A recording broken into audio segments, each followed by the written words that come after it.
payah bergaduh nak buktikan negara siapa lebih hebat. Sebab pada hakikatnya, etnik majoriti atau pribumi Malaysia dan Indonesia yang Melayu dan Jawa ni sama lemah.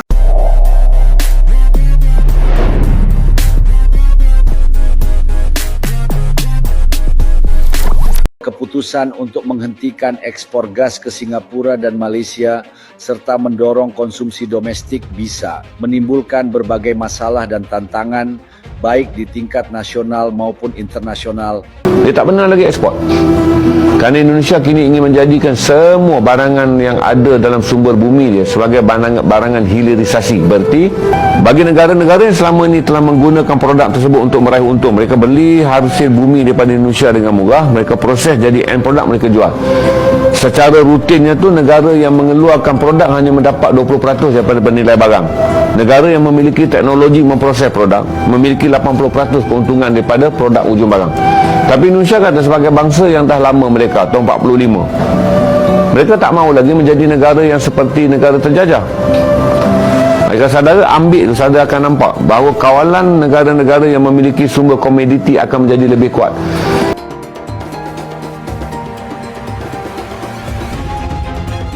Pemerintah lagi-lagi menegaskan bakal menghentikan kebijakan ekspor gas jika memang kebutuhan gas dalam negeri seiring dengan meningkatnya penggunaan gas di era transisi energi. Indonesia diketahui memang masih jadi salah satu negara pengekspor gas. Sekitar 40% dari produksi gas tanah air masih dikirim ke luar negeri.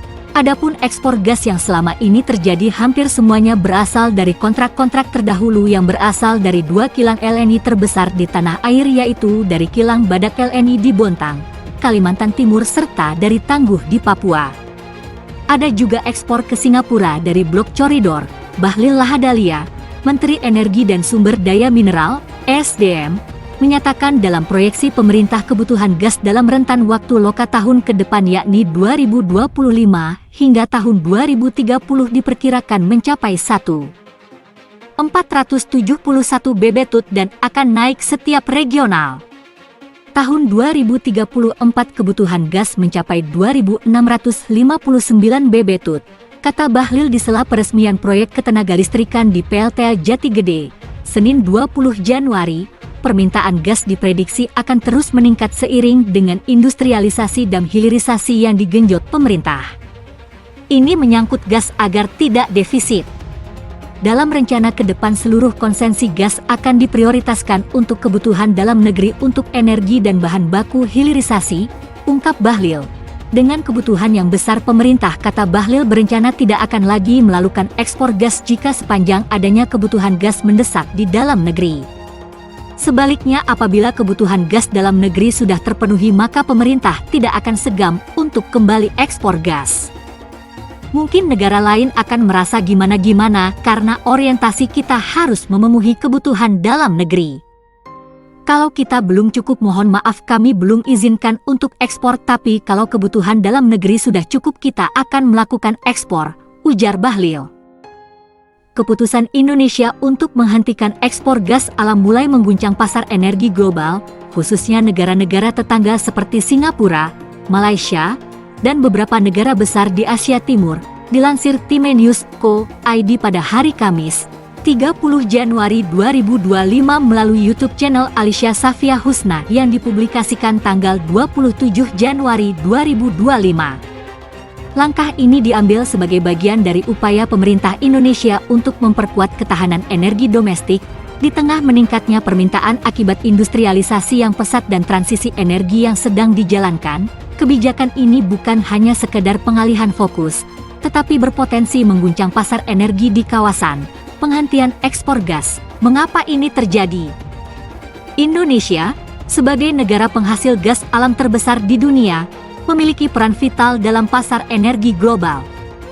Sebelum kebijakan ini, gas alam Indonesia menyumbang sekitar 40% dari total ekspor energi fosil negara ini. Sebagian besar ekspor gas Indonesia berasal dari 2 kilang besar, LNG Bontang di Kalimantan Timur dan Tangguh di Papua, yang selama ini menyuplai gas ke negara-negara tetangga, termasuk Singapura, China, Korea Selatan, dan Jepang. Singapura, sebagai negara utama tujuan ekspor gas Indonesia, tercatat menerima 4,04 juta ton gas pada tahun 2023 dengan nilai sekitar 2,2 miliar dolar Amerika. Namun, kebijakan baru yang dikeluarkan oleh pemerintah Indonesia mengharuskan bahwa gas hanya akan diekspor jika kebutuhan domestik telah dipenuhi.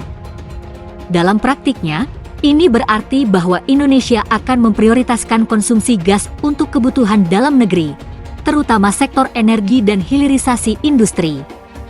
Langkah ini juga berangkat dari komitmen Indonesia untuk memperkuat ketahanan energi nasional dan memastikan bahwa energi fosil tidak akan habis untuk memenuhi kebutuhan domestik di masa depan, tujuan kebijakan dan dampaknya terhadap negara tujuan ekspor. Kebijakan penghentian ekspor gas ini juga sejalan dengan visi Indonesia untuk mengurangi ketergantungan pada ekspor energi fosil, sebagaimana tercantum dalam Peraturan Pemerintah Nomor 79 Tahun 2014 dan Peraturan Presiden Nomor 22 Tahun 2017. Dalam dokumen tersebut, pemerintah Indonesia menargetkan pengurangan ekspor gas bumi menjadi kurang dari 20% pada tahun 2025, dengan target penghentian total ekspor gas pada tahun 2030. Keputusan ini tentu akan berdampak besar, terutama bagi negara yang selama ini menjadi tujuan utama ekspor gas Indonesia. Singapura, yang sangat bergantung pada pasokan gas Indonesia untuk memenuhi kebutuhan energi domestiknya, diperkirakan akan menghadapi krisis energi jika kebijakan ini benar-benar diterapkan. Selain Singapura, negara-negara besar seperti Cina, Korea Selatan, dan Jepang, yang juga menjadi konsumen utama gas Indonesia, dipastikan akan merasakan dampaknya. Ekspor gas Indonesia ke negara-negara tersebut selama ini mencapai jutaan ton per tahun.